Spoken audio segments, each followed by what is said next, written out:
What is going on, guys? JJ here, bringing you the first video today. I might have another one later on. I'm not exactly sure, but there will be hopefully another video later. But anyways, today's video is another Kotor 3 sort of what are the chances episode. Yeah, I said this is going to be more of a monthly thing, but some stuff happened recently with Kotor 2, and I felt like I needed to make a video on it because I actually wanted to make a video on just the general update and stuff. So yeah, that's right. For the first time in 10 years, Star Wars Knights of the Old Republic 2 has received an official update.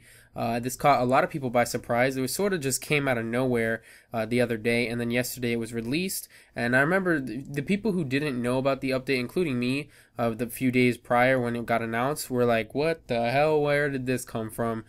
So in this video, I'm just going to be going over what's in the new update, and also an issue or two that you might run into if you decide to update it, and also how to keep it from updating if you don't want it updating because it's going to ruin some of your mods and save files. So first thing you should know is, besides that, we're also going to be discussing what does this have to do with the Kotor as a series, because there's been a lot of videos talking about how this has to do with Kotor 3 and stuff like that, and I'm going to be giving you guys my point, which I actually believe is the correct one out of all these videos. But first thing, really, Kotor 2 is on sale, so you should purchase it. It's about $7 right now, or if you don't want it, if you just want to spend less money, you can get it on G2A.com for $5. I will leave the link in the description below, so you guys who don't want to spend the extra $2, you can get it, and it'll give you a Steam CD key. So the first thing I want to go over is, let's talk about what's actually in the new update.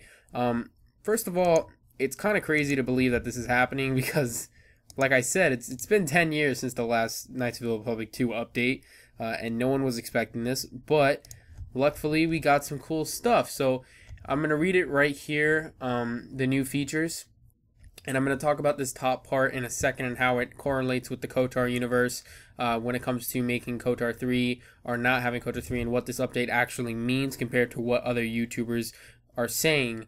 So the first thing is, there are 37 achievements to be earned through the gameplay on Steam for all you achievement hunters and trophy hunters, including me, because I actually do like gathering trophies and stuff on Steam and on the PlayStation. Now you guys have some sort of purpose to replay the game if you really want to get those achievements. I personally am going to restart the game soon and just play through it and hopefully get all the achievements. I'm a huge sucker for achievements, and I love Star Wars, the Knights of the Republic.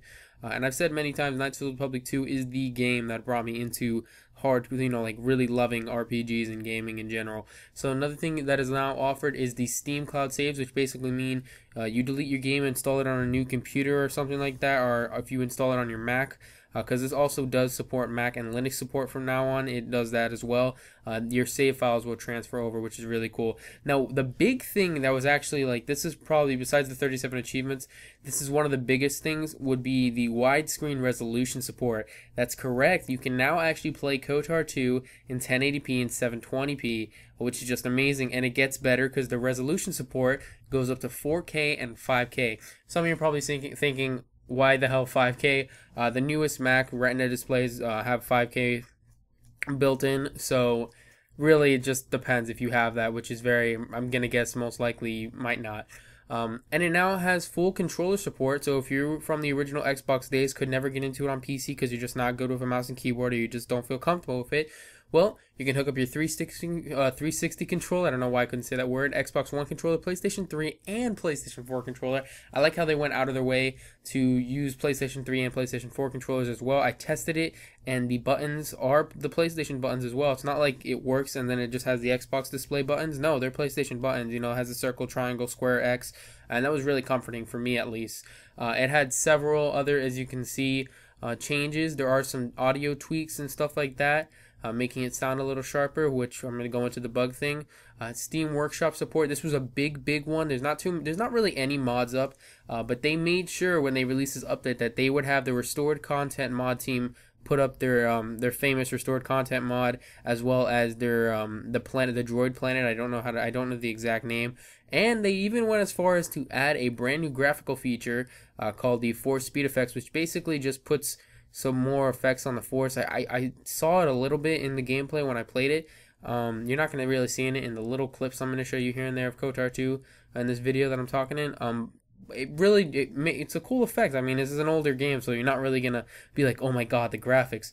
But one thing I gotta go over right away is I think it's really cool how they actually decided to come out with this and show us widescreen 4K and 5K, as well as adding the controller support. That's really crazy, and no one was expecting this. I mean, come on. Were you honestly thinking that Kotor 2 was going to get updated? This is just crazy. Now, I'm going to have to go into the speculation part of this video, so this might be a longer video than my usual one, which, what am I even saying that for? Most of the time nowadays, my videos are usually over 7 minutes long. That's like my average time. So, I'm going to minimize that real quick and show you guys some gameplay while I'm talking. So first thing I want to say is, like I said in the beginning of this video, there have been a lot of YouTube channels and YouTube videos out there now speculating that this has something to do with Kotor 3. So a lot of people have been going as far to say that this is showing the signs of rebirth in the series. Some people are saying that they're updating this to give us clues that they're actually starting on the game and stuff like that. And there's been channels going as far as to say that this is basically a confirmation for the game. And then there's some people who actually did some digging in, actually paid attention when they looked at their update forum and stuff like that, like me, and probably many others have already made videos like this. And I'm here to say that this update, as much as I want it to have to do with Kotor 3, it has nothing to do with Kotor 3 whatsoever. I mean, yes, I could be wrong, but I'm 95% sure that I am actually correct, and I'm going to explain to you guys why I think I'm correct. First thing I'm going to show you guys, let's cut that Kotor gameplay for a second. I'm going to go to a YouTube channel right now before I show them. I don't want to discredit them at all. They are possibly one of, like, in my opinion, they're one of the best Star Wars gaming channel out there. They're one of the best Star Wars gaming channels out there. I watch them almost every day. Their Battlefront videos are amazing. Their Knights of the Old Republic speculation videos. Their other gaming videos for their other channels are great. If you're a huge Star Wars nerd like me and you love video games, you've probably seen their channel. It's called Star Wars HQ. Once again, I'm not discrediting them whatsoever. Great channel. I think they have, I don't know how many, so they have like over 50k, maybe 100k, 160k subscribers. So yes, they are a pretty known channel in the Star Wars gaming community. And one thing I gotta disagree with is they do a lot of speculation and rumor in their videos. They don't actually get hard facts. I do the same thing, so I'm not gonna say anything bad about that. Let's face the facts that all my Elder Scrolls videos are based off of my thoughts and your thoughts combined into one, where I take your thoughts and I make people think in a way that how it could actually work in the game, and I use my own things and what I think could happen in certain video games. I do this for everything. Everything's based off of pure speculation and rumor. So there's nothing with them thinking this. And they made this video making people hope that, you know, this had something to do with Kotor 3, and they basically said that they said that this had something to do with Kotor 3. Once again, not discrediting them. You should subscribe to them if you love Star Wars. I even commented on the video right here, and this is exactly where I'm going to come up with in a second. Let me show you guys some more Kotor gameplay. So first thing, like I did in my comment, I'll probably put it up on the screen as well. I'm not going to read from it. I'm just going to give you guys my base thoughts right now and show you guys the comment I uploaded on there. This actually has nothing whatsoever to do with Kotor 3. Now, the reason being is because the facts that they stated in the video, you know, they didn't state any facts, but what they said was, you know, they mentioned BioWare several times, and then they mentioned Kotor 3 and how this had to do with it, and then I actually, you know, explained to people in their comment section that this actually had nothing whatsoever to do with it. Now, first things first, Kotor 3, if you don't know, because you might not really pay attention to development teams and you just love playing games and stuff, was actually developed by a different developer. It wasn't made by BioWare, it was made by Obsidian. So first of all, BioWare would have absolutely nothing to do with this update unless, in fact, Disney/Lucas sold them the rights. Next thing you should know is Obsidian didn't do this update either. So neither one of the two game developing companies behind the first two games actually had anything to do with these. So that alone doesn't really support any fact that this has something to do with Kotor 3. Another thing you should know is that the company that's behind this is a company known as Aspire Media. A lot of you might not have heard of them. They're known, but they're not as really well popular as some other companies. If you're a hardcore Star Wars fan and you own an iPad, you might have heard of Knights of the Old Republic 1. You've probably played it in your old days, and you probably might have bought it on your iPad or your tablet because you wanted to play it on the go. They're the company that was in charge of porting it over and adding stuff into that game, so they're actually the ones responsible for putting it over there. So first thing you should know is BioWare does, once again, I'm going to state that their video, when he was talking about BioWare and stuff, anything that had to do with BioWare or Obsidian, even though he didn't mention Obsidian whatsoever, would have absolutely nothing to do with an update or anything like that. These games aren't actually owned by BioWare and Obsidian. Their rights aren't owned by those two companies. Their rights are owned by EA/Star Wars, EA/Disney/Lucas. Those are the companies that own the rights to the Knights of the Old Republic franchise, so they can do whatever they want with it, whatever they want to.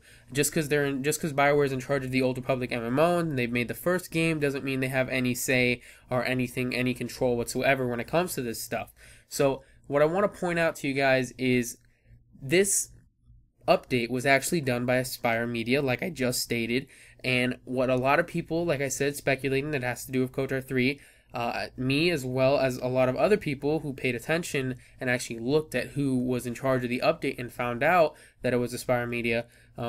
This is most likely them getting ready to port over the game to the iPad and the phone tablets and the Androids and stuff like that. So I really don't want to down people, make people upset or lose their hopes whatsoever. For those of you who watch my videos like this, this actually basically is just sort of confirmation that they are getting ready to port it over to the tablet version. I don't think this has anything to do with the next Kotor whatsoever. The reason being is, like I said, this is from Aspire Media. Nothing to do with BioWare, nothing to do with Obsidian, and I find it very, oh my god, it's very coincidental that they're the ones behind the port for the first game onto the Androids and tablets and iPads and stuff like that. So yeah, it does kind of fit the sense that it has to do with Kotor 2 being ported over. Don't get me wrong, you guys know more than any, I would love a Kotor 3. It's my favorite game franchise of all time. However, like I stated in my previous episode, I don't see it happening generally unless they do some sort of different take. I could see a new Star Wars RPG universe, but I couldn't see them going back to Kotor, or they would have to do a prequel of Kotor 1 or something like that. Otherwise, it just wouldn't make sense with all the Revan changes and stuff, and the lore, and the fact that the game is no longer canon. So thank you guys for this video, listening to me ramble. This was longer than I intended. Like I said, my videos have been longer lately. I'm just going to stick with it. I hope you guys enjoyed this long explanation video. So basically, the facts are that this was done by Aspire Media, had nothing to do with BioWare, nothing to do with Obsidian whatsoever, so it doesn't really correlate with them, either one of those two companies having to do with Kotor 3. And I doubt, I'm not downing Aspire Media, they have some good stuff, but I doubt that EA/Disney would give Kotor 3's hands to Aspire Media. No offense to anybody who works there, not that you're likely watching this video. So thank you guys so much for watching. Don't forget to like, comment, and subscribe. Another thing you should know is, unfortunately, this has been happening for a lot of people. There's two big glitches/bugs with the new update that I'm speculating there will actually be the second update in 10 years in the upcoming few days or weeks or whatever. Hopefully they will, fix it. With the new controller support, there is constant camera spinning to the left side, so your camera is going to be spinning non-stop. You won't be able to play the game at all because you won't be able to walk. You'll just be walking in a circle. I realize that this has to do with your controller just being plugged in, because I tried to play with my PlayStation 4 controller to give it a chance with the controller like I did in the old days, even though I originally played it on PC. You don't need to know that. And even when I unplugged it, it didn't work, so I had to restart the game, and I realized that the controller support is kind of messed up. Some people are saying it works perfectly fine, and a lot of other people like me are experiencing the camera issue, so they need to fix that. Other than that, there's one other little glitch that some people are having. I did not have it at all, but I heard from several people that I know that own the game that they actually have had this issue where their audio will actually just cut out, and they'll be playing the game and then all of a sudden there's no audio whatsoever. So yeah, there's that. Another thing you should know, like I said in the beginning of my video, why did I even say bye if I have more stuff to say? I'll show you guys right now. Let me go to my Steam installed games. So for those of you who don't want the game to update, because it'll say update required, it won't automatically update like most Steam games. You want to go to your properties section. You want to go to betas, and then right here you're going to keep it in legacy type if you don't want your game to update. This means you won't have controller support, you won't have the achievements, you won't have well, you might have the achievements, my bad, but you won't have widescreen and you won't have controller support. But the reason you might want to do this is because you're in a long playthrough right now and you don't want to risk your saves being corrupted, because they can, and you don't want to delete any of the mods you currently have installed until you beat your playthrough, and then which you should update this, because your mods will work perfectly fine after you play the game though, because it has resulted in the game deleting their files and such. So hopefully you guys enjoyed this video, long ass video. I'll have another two or three videos tomorrow, all three having to do with mods, I believe. Yeah, tomorrow is the Fallout New Vegas modding tutorials and this Star Wars The Force Unleashed tutorial. I might have another video later today having to do with Elder Scrolls. It's not really a big thing, you don't have to watch it, but hopefully you guys will tune in for that. So thank you guys so much for watching. I'll see you guys all later. Peace.